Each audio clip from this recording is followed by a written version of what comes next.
saludo franciscano de paz y bien a los hermanos y hermanas que han tenido la gentileza de querer compartir y escucharme durante este segundo video. Con él nuevamente damos inicio a este proceso formativo, que lo hemos llamado ser discípulo de Jesucristo. El sábado 28 de febrero del año 2026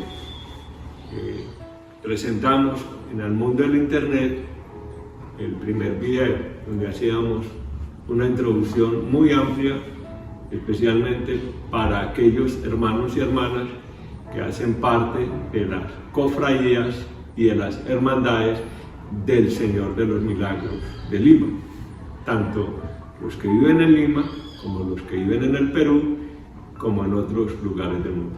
Pero también, como lo sabemos y lo hemos venido explicando, existen 13 iglesias en el mundo, en las cuales cada una es originaria de la devoción al Señor de los Milagros, al Cristo Negro, al Jesús Nazareno, que pasan de 200 años de ser originarios, como lo acabo de explicar.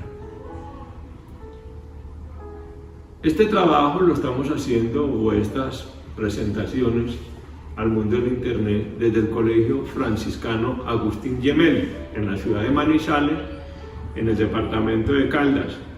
Más bien esta zona la conocen dentro de Colombia y fuera de Colombia como el Eje Cafetero. Por lo tanto, hermanos y hermanas, nuevamente bienvenidos a esta presentación, que hoy es la introducción a 12 subtemas. La introducción también tiene 12 numerales, de los cuales durante esta explicación queremos compartir. Quisiera también decirles que tanto en el Facebook como en el WhatsApp que aparece en el video, ustedes me pueden escribir y yo con mucho gusto les envío este documento tanto en Word como en PDF para aquellos que en algún momento quieran leer o profundizar. Vamos entonces a entrar en materia y vamos a hablar de los 12 numerales de la introducción a los subtemas. El primer numeral es la definición de la palabra vocación.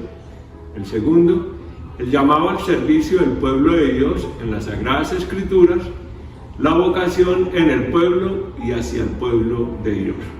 Cuarto, las vocaciones y las misiones en el Antiguo Testamento. Quinto, el ser humano es protagonista de la historia de salvación en el pueblo de Israel. Sexto, reacciones y resistencias al amor de Dios de Israel. 7. El bautismo católico y el llamado a ser profeta. Octavo, el llamado y la misión de Juan el Bautista. Noveno, la vocación o el llamado a la Virgen María a ser la madre de Jesús de Nazaret. Décimo, el llamado y la misión en el Nuevo Testamento. 11, o onceavo, el llamado y la misión del apóstol San Pablo. 12, o doceavo, la primera comunidad cristiana en el libro de las Sagradas Escrituras, Hechos de los Apóstoles, el llamado y la misión de estos primeros cristianos. Bienvenidos y entramos entonces en materia a trabajar cada uno de estos numerales. Primer numeral, la definición de la palabra vocación. La vocación es el llamado interno o la inclinación profunda hacia una forma de vida, profesión o actividad, basada en los gustos o en los valores y habilidades personales, y proviene del idioma latín vocare, que significa llamar, y como lo hacíamos para el video del sábado, este sábado 28 de febrero de 2006, decíamos que en Colombia es muy común hacer este signo. Con este dábamos a entender como que lo están a uno llamando, ¿cierto? En Colombia decimos a la orden, es decir, que sea, que quiere, que está buscando. En algunos lugares, por ejemplo en México y también en algunas partes del Ecuador y del Perú, uno escucha la palabra mande. Es muy común, mande, es decir, que sea, ¿en qué le puedo servir? Esa vocación la vocación en latín significa la acción de llamar. Entonces, pues creo que ahí nos queda bastante claro. Pero para nosotros como iglesia cristiana se entiende ser llamado a realizar una misión de parte de Dios, y especialmente en el Antiguo Testamento, del Dios de Israel. Y en el Nuevo Testamento, cuando Jesús nos dice que le digamos Abba, papá, papacito, padre amoroso, entonces el Padre Celestial, en estos nuevos tiempos, en estos 21 siglos, nos llama también, como lo hizo en el Antiguo Testamento, a hacer una misión específica. Por lo tanto, más allá de un empleo, porque ¿usted qué es? No, odontólogo. ¿Usted qué es? Ingeniero. ¿Usted qué es? Bueno, yo soy médico. ¿Usted qué es? Abogado. En el caso específico, para nosotros los cristianos, tiene también que ver es con nuestra fe. No se trata simplemente de decir, yo quiero tener la profesión de ser sacerdote o yo quiero tener la profesión de ser religioso. O sea, eso no es algo solamente externo, sino que implica una relación, un encuentro íntimo con Dios que, como lo sabemos nosotros, pues nace con el bautismo y se acrecienta en nuestra vida y oración personal y en nuestra vida y oración comunitaria. Desde la perspectiva del Evangelio, es decir, de ser humildes, sencillos, pues se trata de dejar una huella en el mundo. Así nuestro nombre, como muchas veces en la historia de la salvación, muchísimas personas han hecho el bien y a lo mejor nadie los recuerda, o por una acción contundente en ese momento, pero con el paso de los años ya nadie se acuerda de la persona o el nombre de la persona. Dios nos llama. Dios nos llama. Y en ese llamado nos encontramos con que a veces el Señor nos dice o nos invita, como mejor se quiera expresar, a pertenecer a un grupo, a una comunidad específica. Yo soy de la Legión de María, yo soy franciscano, yo soy sacerdote diocesano de tal diócesis, de tal arquidiócesis. Y en el caso específico de este video, en el cual estamos haciendo un proceso formativo, los que somos devotos y devotas al Señor de los Milagros, al Cristo Negro, al Jesús Nazareno, pues decimos, el Señor me ha llamado, me ha convocado a que yo viva el Evangelio, a que yo viva la palabra de Dios. Recordémonos, como lo decimos el Sábado Santo, Alfa y Omega, principio y fin, a vivir el Evangelio. Y ese vivirlo en el Evangelio, en cada grupo tiene unas características que enriquecen a la iglesia, que enriquecen a la persona, porque como todos, cada uno de nosotros tenemos muchas maneras de vivir la vida. Entonces, bueno, pues a mí tal grupo parroquial la verdad no me llama la atención, no me siento bien ahí. Pero es tanta la riqueza de la iglesia a través de sus siglos que le dicen, no, es que no es solamente un grupo. El seguimiento a Jesucristo lo puedes hacer dentro de la iglesia y dentro de un grupo específico para que tú sientas que haces parte de una comunidad, pero también que eres único en ese llamado que Dios nos hace.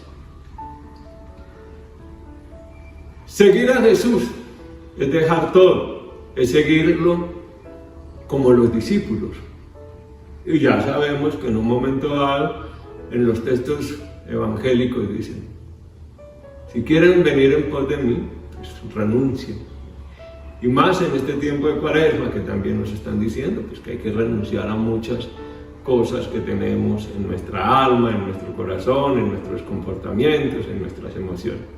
Indiscutiblemente el seguimiento de Jesús, siendo de unos grupos específicos, o perteneciendo en una iglesia específica, o perteneciendo a una parroquia específica, o teniendo una familia específica, es necesario la renuncia para poder demostrar o sentir o vivir nuestro cristianismo. Por ende, que sabemos perfectamente que todos, desde que estamos bautizados, pues son dos mandamientos muy específicos: amar a Dios sobre todas las cosas y amar al prójimo como a ti mismo. Esa es la finalidad. Que cada grupo, insisto, que cada grupo, que cada comunidad, que cada cofradía, que cada hermandad, que cada lugar le van dando unas características, pues eso lo hace sumamente interesante. No es un llamado para yo estar solo, es un llamado para que podamos vivir la presencia de Dios en medio de los demás y con los demás. Vamos entonces a entrar al segundo numeral, el llamado al servicio del pueblo de Dios en las Sagradas Escrituras. Pueblo de Dios, sabemos perfectamente que el primero fue Israel, aquel pueblo que en medio de todas las culturas de esa época y en medio de todas las religiones fue el único pueblo que dijo monoteísta. Mono, uno. No tenemos sino un solo Dios, Yahvé, Elohim, Jehová, como lo queramos llamar, el Dios de Israel.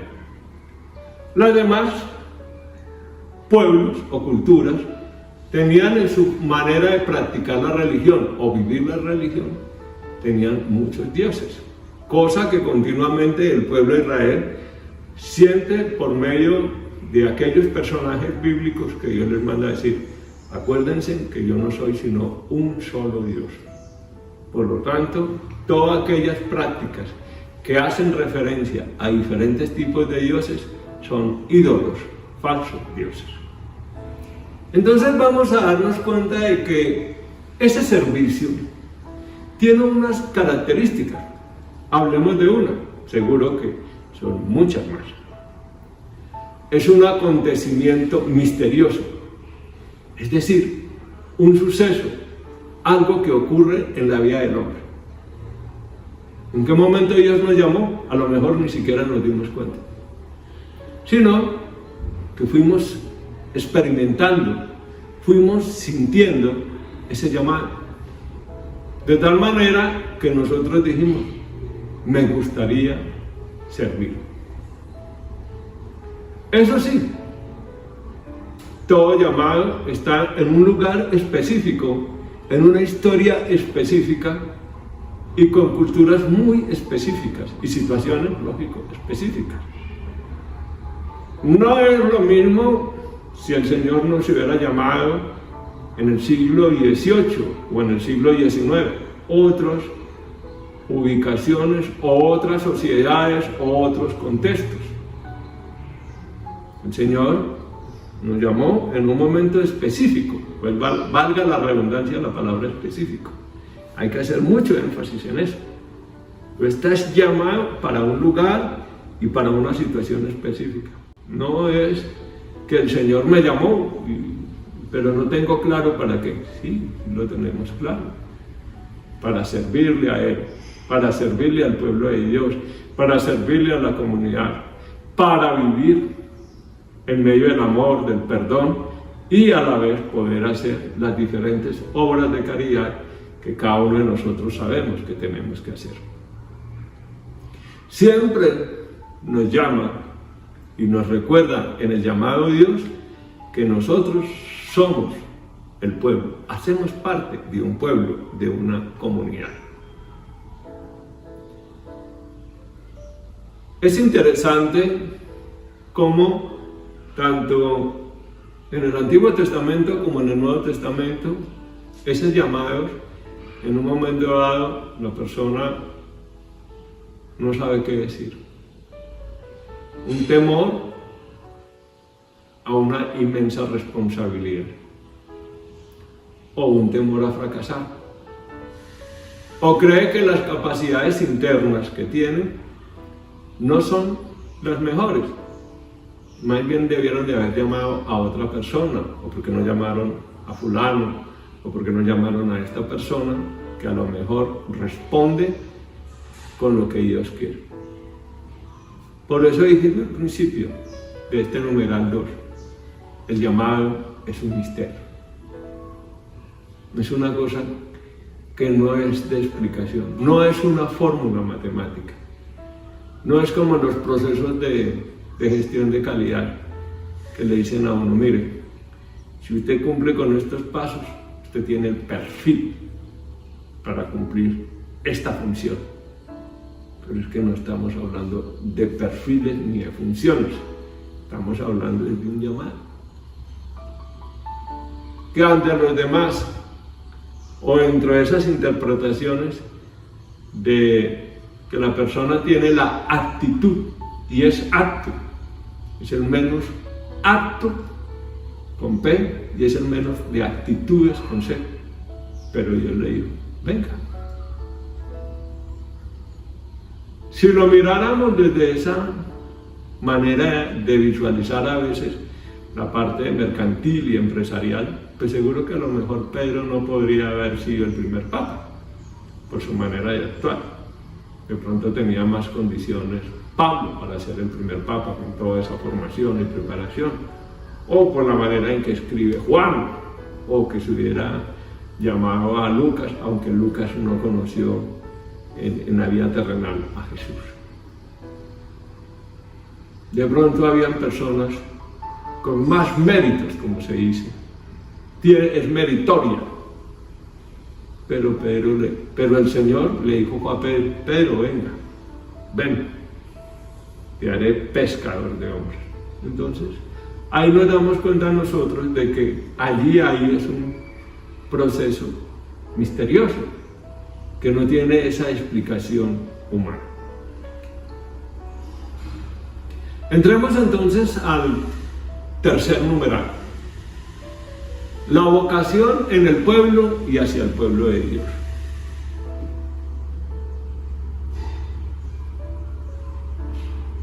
En esa manera en que nos tiene la sociedad de consumo, casi que de unificarnos a una en la manera de pensar, en la manera de mirar, en la manera de ver, en la manera de comer, acabando con la riqueza de las diferentes culturas que existen. Nosotros no nos podemos desviar de que somos un pueblo en el Antiguo Testamento y luego somos una iglesia en el Nuevo Testamento. Un pueblo judío que vivió en medio de diferentes culturas, pero que nunca perdió su identidad y lucha, según los textos del Antiguo Testamento, porque esa personalidad, porque esa estructura para ser hijos e hijas de Dios como pueblo judío, siempre están luchando los personajes bíblicos, entre ellos los profetas, entre ellos los reyes, en medio de sus debilidades, sus pecados y sus errores, pero son conscientes de que son líderes, como se dice hoy en día, o protagonistas, como se podría mirar en las Sagradas Escrituras, de ese llamado. Ustedes están convocados para que el pueblo no se desvíe, no se aleje de mí. En la iglesia también, en toda esta historia que estamos viviendo de 21 siglos, ha habido momentos que nos hemos acercado como iglesia demasiado a Dios. Ha habido otros momentos históricos muy dolorosos, muy tristes, donde hemos sentido que nos hemos alejado de Dios. Este acontecimiento vocacional es un envío, que vaya.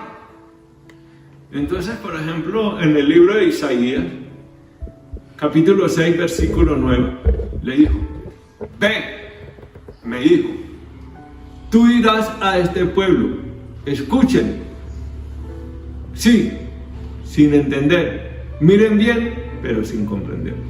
O sea, que hay una acción difícil, que hay que anunciarle a un pueblo que supuestamente cree, pero que en ese momento ni están viendo, ni están entendiendo, ni están creyendo. Este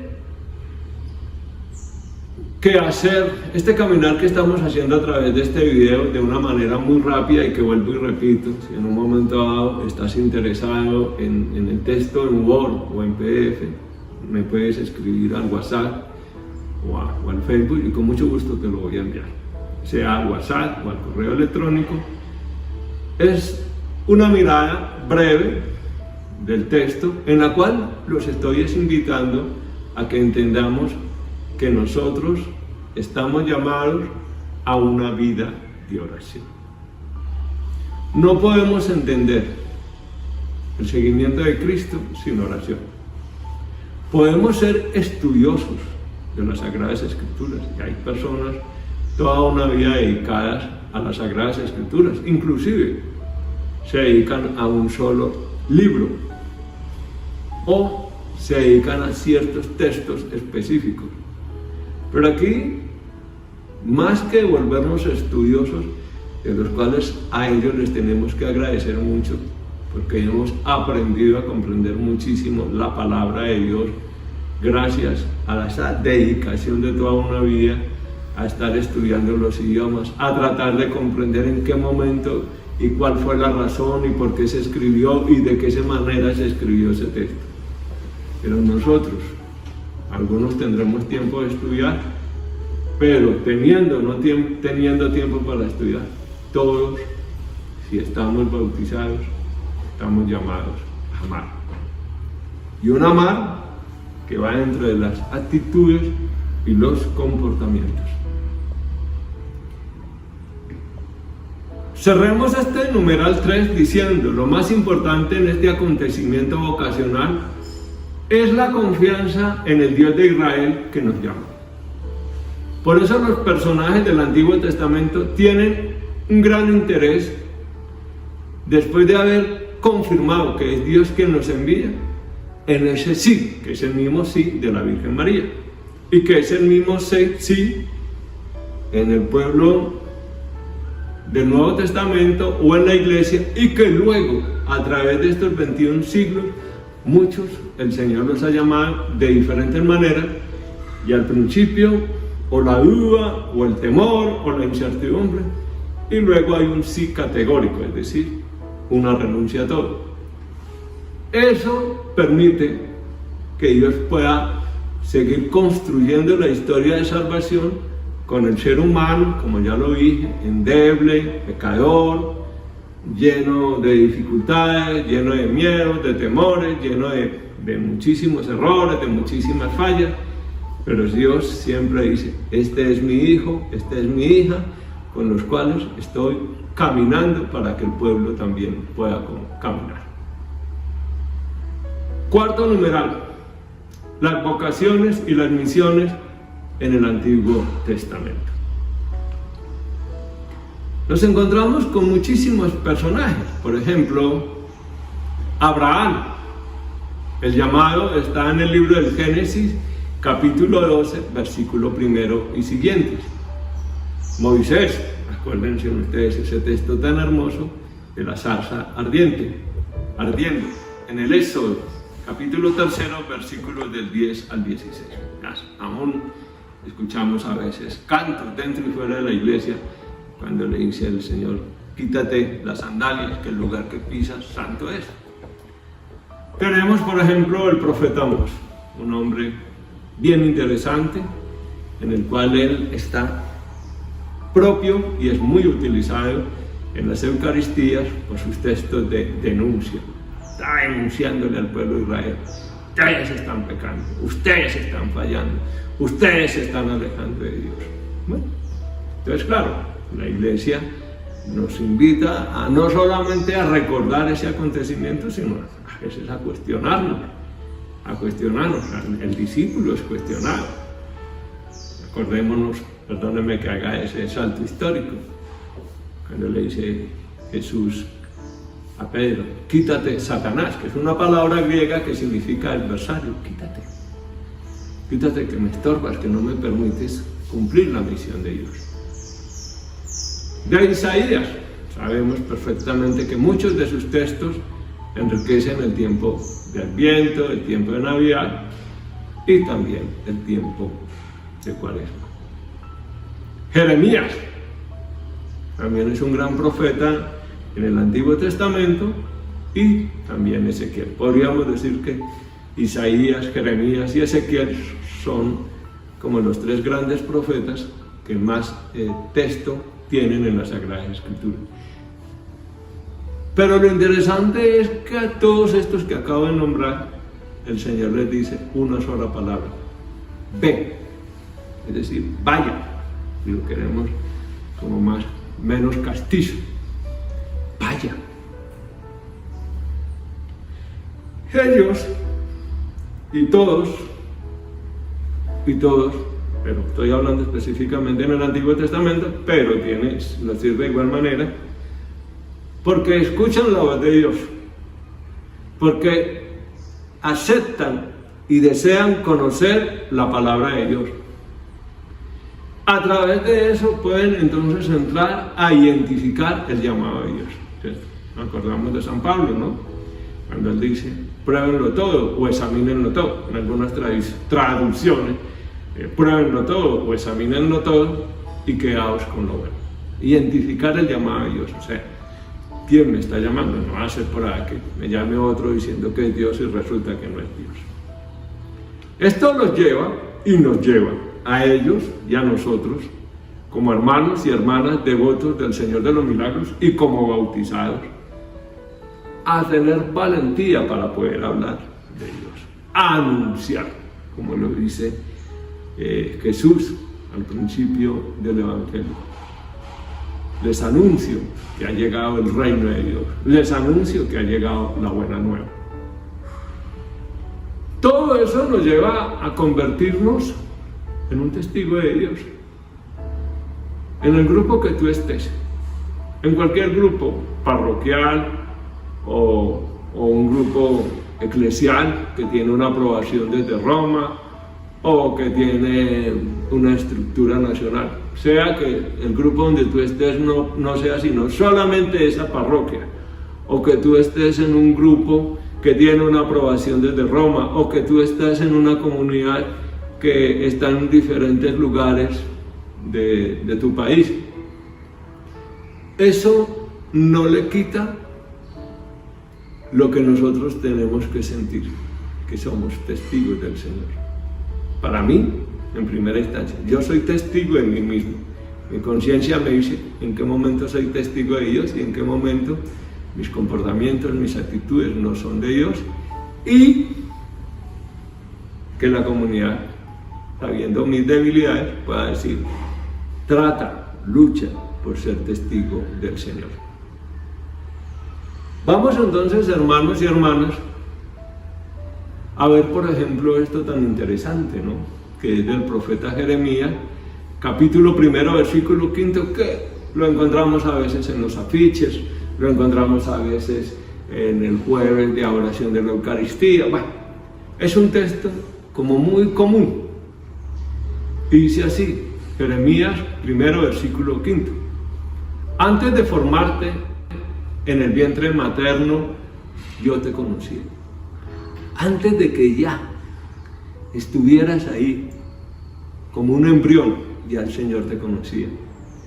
Antes de que salieras del seno, ya te había consagrado.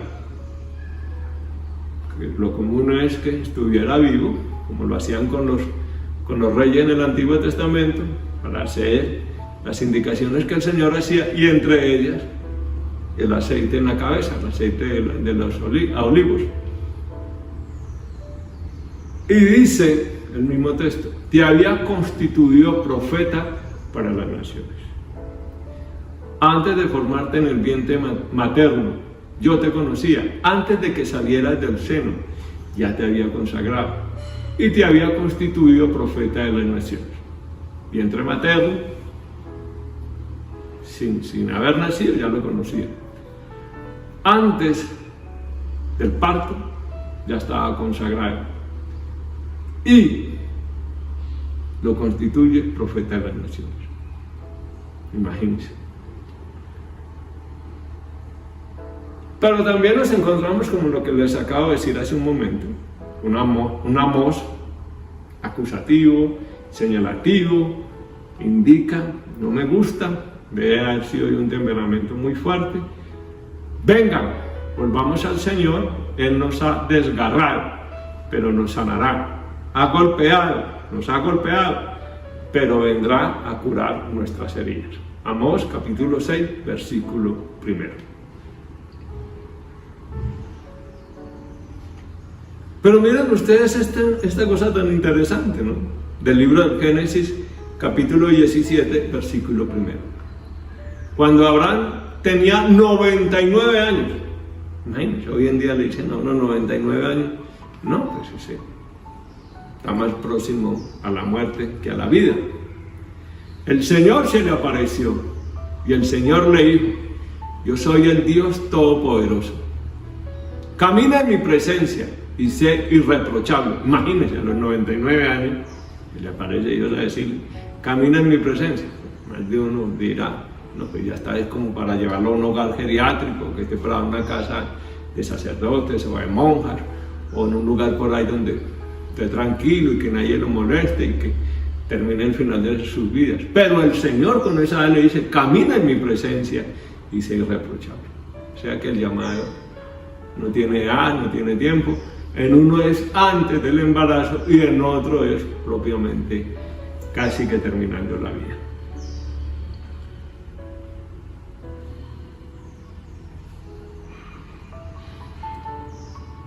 Por ejemplo, en el profeta Isaías, que esto a veces lo utilizamos mucho este texto, especialmente en Adviento y en Navidad, capítulo 62, versículo 2. Las naciones contemplarán tu justicia y todos los reyes verán tu gloria. O sea, una premonición. Mucho tiempo antes, muchos siglos antes de que Jesús, como dice el Evangelio de San Juan, y la carne habitó entre nosotros, y la carne, y la palabra de Dios se hizo carne y habitó entre nosotros. Tú serás llamado con un nombre nuevo, puesto por la boca del Señor. Emmanuel, Dios con nosotros. Entonces miren ustedes, hermanos y hermanas, que en este rápido recorrido nos estamos dando cuenta de que la vocación no es una fórmula matemática, no es una fórmula química, no es una fórmula física, sino que es una fórmula misteriosa. Volvamos a la palabra misteriosa. ¿Cuál es la fórmula de Dios? Vaya uno pues a saber cuál es, pero que sí podemos darnos cuenta en el Antiguo Testamento, en el Nuevo Testamento, en la Iglesia y aún en los actuales tiempos. Tantas personas a veces por ahí en las redes sociales que una mujer era reina, que no quiero ser reina, que quiero ser, como decimos, religiosa. Bueno, aquí en Colombia decimos mucho la palabra monja, que quiere ser monja, monje, monja. Otro por acá que fue un actor de cine, esos anglosajones de Hollywood, ¿no? Que yo quisiera renunciar y comenzar mi preparación hacia la vida sacerdotal. Y así, dice, ¿aquí qué pasó? Si tenía toda una vida de fortuna y tenía... No me llama poderosamente la atención. Tenemos, por ejemplo, ahora los 800 años de San Francisco de Asís, el fallecimiento, el encuentro definitivo con Dios. Muchos conocemos esta historia de Francisco de Asís. Hay muchísimos libros en el internet y en las librerías que nos hablan de cómo tenía todo un futuro y cómo su papá y su mamá, pero especialmente su papá, lo veía casado con una mujer noble. Es decir, el burgués, aquel hombre que estaba empezando a tener dinero y que su hijo, es decir, sus nietos, iban a ser de sangre azul.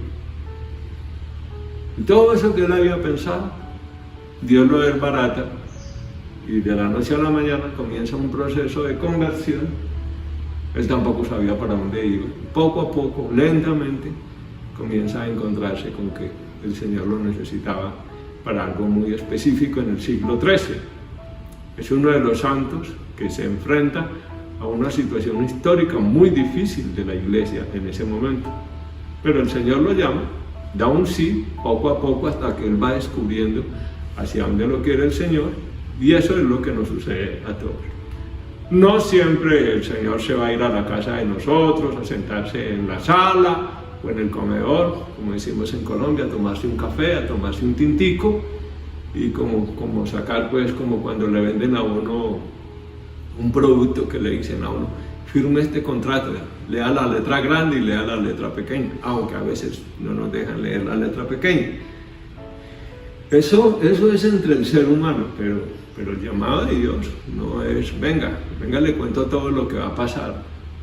Muchos quisieran eso, pero Dios va haciendo ese entramado histórico, esa red la va haciendo en que muchas veces nos demos cuenta. Miremos, por ejemplo, del profeta Isaías, el versículo 8, que habíamos leído en ese mismo capítulo. Versículo 8, bien interesante esto. Yo oí la voz del Señor que decía, ¿a quién enviaré y quién irá por nosotros? Yo respondí, aquí estoy, envíame.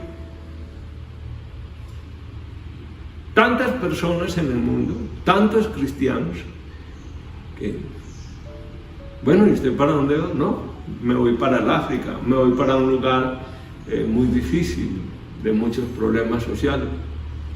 Pero usted no es que iba a entrar usted no estaba pues en una gran universidad, usted no es que era el futuro de su familia, ¿sí? Pero yo estoy pensando otra cosa. Yo siento que nací fue para otra cosa. Ya mis hermanos o mi familia verán qué hacen con sus negocios o qué, pero yo siento que nací fue para estar en unos lugares específicos donde muchos no quieren ir. Miren, por ejemplo, el profeta Jeremías, en el capítulo 1, versículo 6. Profeta Jeremías, capítulo 1, versículo 6. Yo respondí, ¡ay, Señor! ¡Ay, Señor! ¡Ay, Señor! Una cosa es leerlo y otra es como ponerle la fuerza. Mira que no sé hablar, porque yo soy demasiado joven. ¿Se acuerdan ustedes también cuando estamos leyendo tanto en la Biblia, pero cuando estamos celebrando la Eucaristía, ¿no? Que Dios envía a Samuel y aparecen los hijos, los hermanos del rey, del que iba a ser o el que fue el rey David. No. Entonces, ¿quién es? Tranquilícese, espera. Y llega el más joven, el más pequeño, en estatura, David, ese es. Entonces volvemos a lo que yo les había dicho en estos tiempos modernos, pero no cumple el perfil. Es que no es la mirada humana, es lo que yo creo y lo que considero que conviene para todos. Miremos este texto también del profeta Jeremías, capítulo 20, versículo 7. Miremoslo rápidamente sin extenderlo. Tú me has seducido, como el amor humano, que uno como hombre dice, ¡ay, qué mujer tan hermosa! Entre los jóvenes, ¿cómo me gustaría que fuera mi novio? O las mujeres decir, ¡oh, ese hombre, mírenle la altura, los fornidos, el color de los ojos! Tú me has seducido. Y luego dice, Señor, y me dejé seducir. O sea, me encantó que tú me hubieras llamado. Me has forzado y he prevalecido. Es decir, también hubo unas exigencias. Soy motivo de risa todo el día, todos se burlan de mí. Vea pues, que Dios lo está llamando, que Dios le habla, que él siente que Dios está con él. Más de uno dice, no, que eso es un loco. Ese ni siquiera sabe qué es lo que está haciendo con su vida.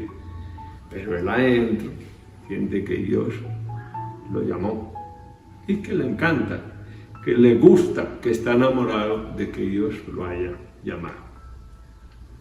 Punto quinto.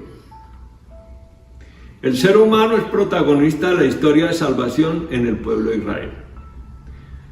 Los protagonistas de la historia, la vocación es un diálogo entre Dios de Israel y el personaje bíblico que ha sido llamado a una misión específica en la historia de salvación. Ya lo habíamos dicho.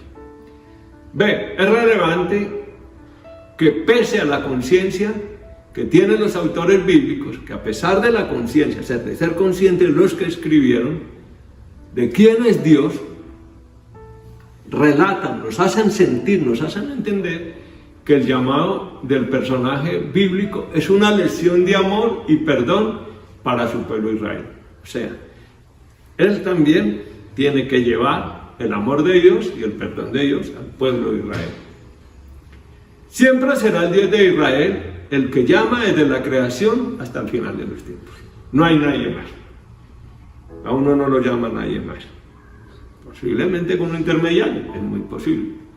A otro lo llaman directamente. Bueno, él verá, él cree, siendo Dios de amor y de misericordia, todopoderoso, todo omnipotente, de acuerdo a todos sus títulos, él verá, perdónenme una expresión si puedo ofender, cómo nos llama, por dónde nos llama y si hay necesidad de un intermediario. Movido por el amor y desde el amor.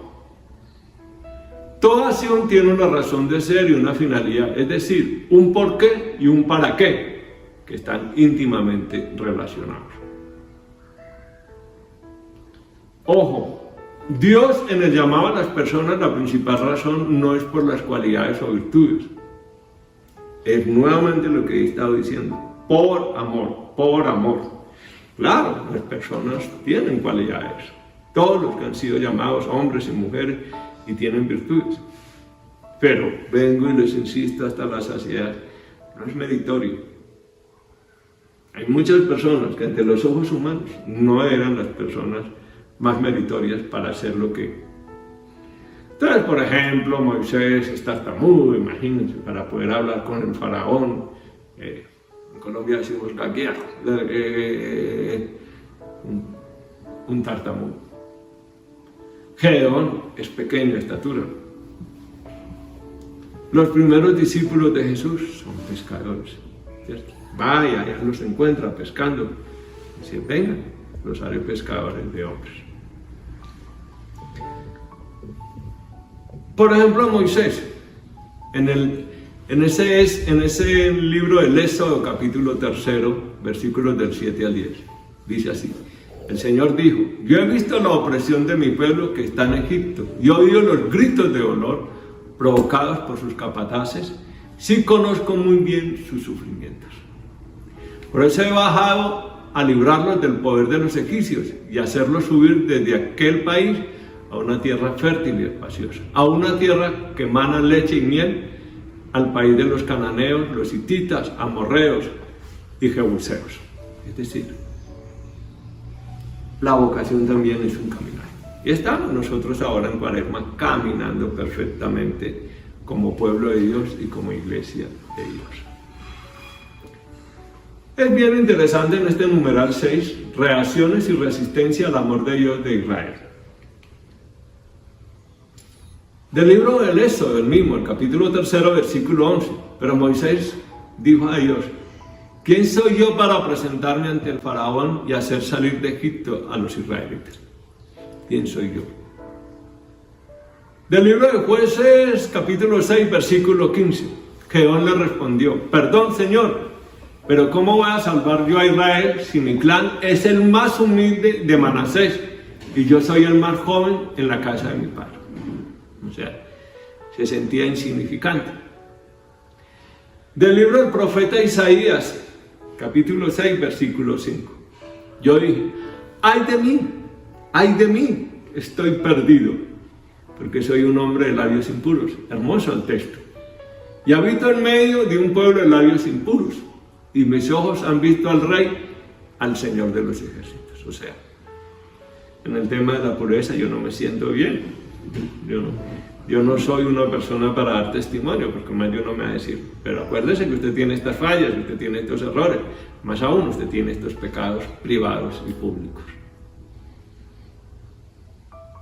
Entremos entonces al numeral 7 de algo bien interesante, el ritual del bautismo. Y en ese momento en que el sacerdote está allí, en la pila bautismal, en medio de la oración, hace énfasis en 3 elementos, en que tanto los hombres como las mujeres nos constituimos en rey, profeta y sacerdote. Todo aquel que está bautizado es profeta, es rey y es sacerdote. Y esto nos hace a nosotros entender que el bautismo católico no solo limpia el pecado original, es decir, no solamente nos están bautizando para estar sin pecado, sino porque ingresamos a una comunidad, ingresamos a un pueblo, y eso nos lleva a que con el Evangelio vamos a vivir una vida mejor. Somos signos de lo que es la eternidad, el amor. También estamos llamados a anunciar la verdad, es decir, un signo muy profético que viene del Antiguo Testamento. Proclamamos la buena nueva, pero también tenemos que decir que es verdad, que es una injusticia, que es una mentira, que es un engaño, cosa que no siempre es fácil de hacer. Ya lo he dicho varias veces en este video, dar testimonio de que Dios me llamó y que por lo tanto soy un hijo, una hija de Dios. Denunciar el mal, señalar la injusticia, la mentira, el pecado, y con eso pues estamos tratando de transformar al mundo en un mundo más humano, más justo, más digno. Tener valentía y caridad, cumplir con esta misión con coraje, pero también con misericordia y respeto. Hemos dejado este numeral de una manera muy rápida y entramos entonces al numeral 8, el llamado y la misión de Juan el Bautista. Del Evangelio de San Lucas, capítulo 1, versículos del 57 al 80. Cuando llegó el tiempo de que Isabel debía ser madre, dio a luz un hijo. Al enterarse sus vecinos y parientes de la gran misericordia con que Dios la había tratado, sabemos que era estéril, eso nos lo dicen bastante en el tiempo de Adviento, se alegraban con ella, o sea, esta señora que toda la vida quiso tener hijos, y mire ese regalo de Dios tan grande. A los 8 días se reunieron para circuncidar al niño y querían llamarlo Zacarías como su padre, pero su madre Isabel dijo, no, debe llamarse Juan. Ya en el solo nombre se inicia toda una vocación y toda una misión que Dios le ha dado. Juan predicó el bautismo del arrepentimiento, llamando a las personas a confesar sus pecados y a prepararse para la venida del Mesías. Entonces, nos sirve bastante porque estamos en Cuaresma y nos estamos preparando para la Semana Santa y lógico, pues para la resurrección y lógico para ese tiempo de Pascua. En el Evangelio de San Juan, versículos del 29 al 34, al día siguiente Juan vio acercarse a Jesús y dijo, este es el Cordero de Dios que quita el pecado del mundo. A él me refería cuando dije, después de mí viene un hombre que me precede porque existía antes que yo. Entonces estaba hablando de lo que hacemos el sábado santo con el cirio pascual, alfa y omega, principio y fin. Noveno. Hay algo muy interesante para nosotros, especialmente los católicos, y es la vocación o el llamado a la Virgen María a ser Madre de Jesús de Nazaret. Yo en el texto coloqué la parte introductoria al capítulo 8 del Vaticano II de ese documento tan hermoso, Lumen Gentium. Entonces, es una invitación, hermano y hermana, ojalá ahí en internet o los que lo tienen impreso, porque allí nos va a dar bastante claridad de lo que es María. María entre el Antiguo Testamento y el Nuevo Testamento. Cantidades de libros nos encontramos en el internet y en la librería sobre el sí de María y todo lo que significa. Es una riqueza grandísima. Creo que no hay necesidad de ampliarlo mucho. Supongo que todos de alguna manera lo entendemos, especialmente cuando estamos haciendo los misterios del Santo Rosario.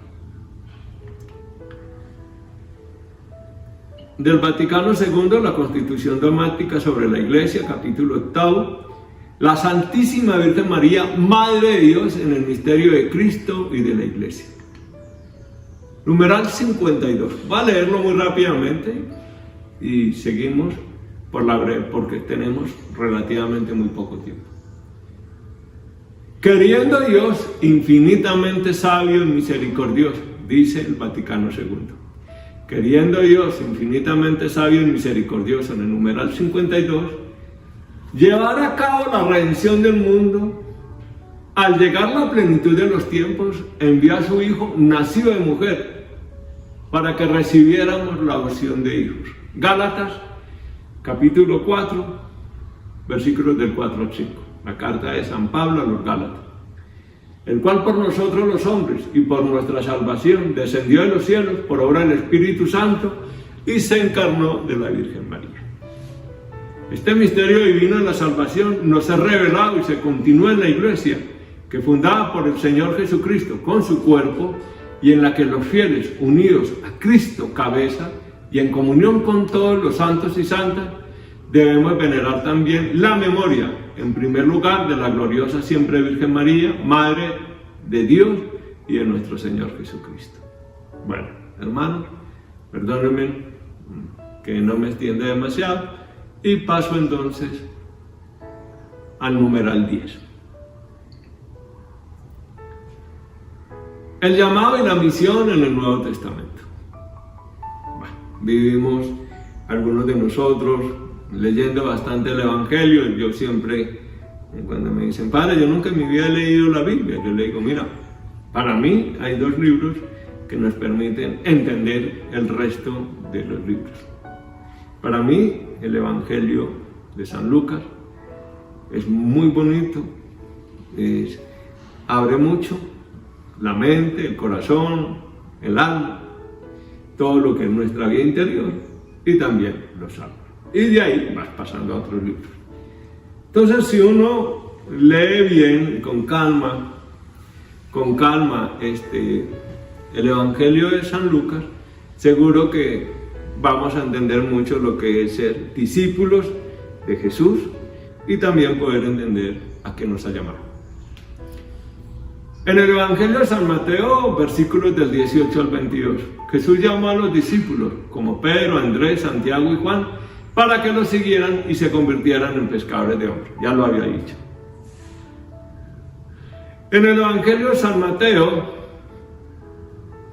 capítulo 28, en el Evangelio de San Mateo, capítulo 28, versículos del 19 al 20, Jesús les dio la comisión de ir, dicen algunas traducciones, a ser discípulos a todas las naciones, bautizándolos y enseñándoles a obedecer sus mandamientos.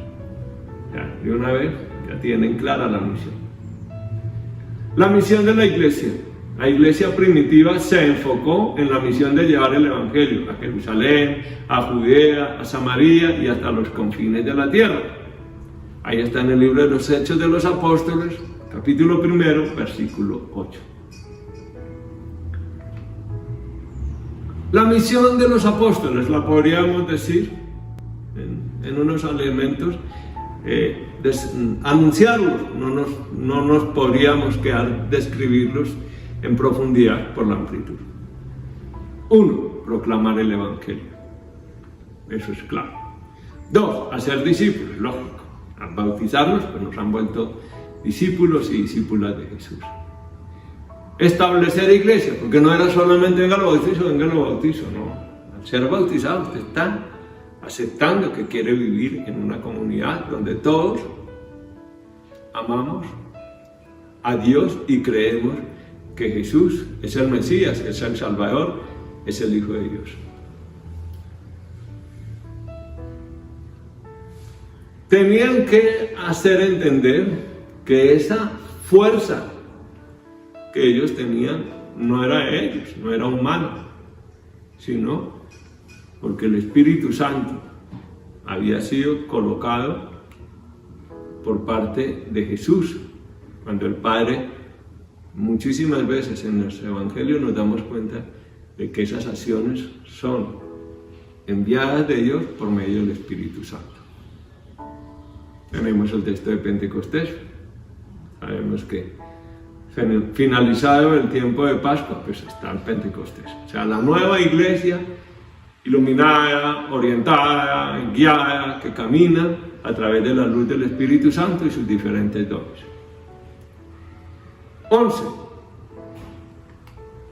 Este es un tema muy largo, pero hay que anunciarlo, hay que por lo menos decirlo. Pablo, pues imagínense, todos los textos que hay, sus famosos 7 viajes, todo lo que él relata, las dificultades que tuvo que pasar para poder anunciar a Jesús. Después de que nadie creía en él, tiene que demostrar que creen en él porque él ha sido enviado. Y luego dice, yo también soy apóstol. Yo no soy, no crean que cualquier cosa por ahí, perdónenme la expresión. Yo soy apóstol. Un Señor me nombró apóstol. Y me nombró apóstol de los gentiles. Y si ustedes van a hablarles a los judíos y a aquellos judíos de la diáspora, aquellos que vivían fuera de Israel, yo también tengo que llevar el evangelio a muchos pueblos, a muchas culturas. Y bueno, en el libro de los Hechos de los Apóstoles es bien interesante cómo van relatando todas esas luchas, todas las persecuciones que sufre Pablo. Pero pues también sabemos perfectamente ese texto donde él iba persiguiendo a los apóstoles y en un momento dado el Señor lo tumba. Después decían que era un caballo, pero dicen los estudiosos que no ahí aparece ningún caballo por ningún lado. Hay algo bien interesante en Pablo, y es que tiene una claridad para defender el evangelio contra todos aquellos que lo distorsionaban o que solamente tomaban parte de lo que le convenía. Pablo dice, no, es que el evangelio no se fracciona. El evangelio es el cuerpo de Cristo y no se puede fraccionar por pedazos, como lo que era antiguamente las enciclopedias. Hay muchos jóvenes que no creo que sepan que es una enciclopedia, pero las personas mayores sabíamos que eran diferentes tomos. O sea, esto no es que yo cojo este tomo y cojo este que me interesa, no. Es uno solo y ustedes no pueden interpretar a lo que usted quiere, a lo que a usted le conviene, porque Dios nos ha hablado de una sola manera.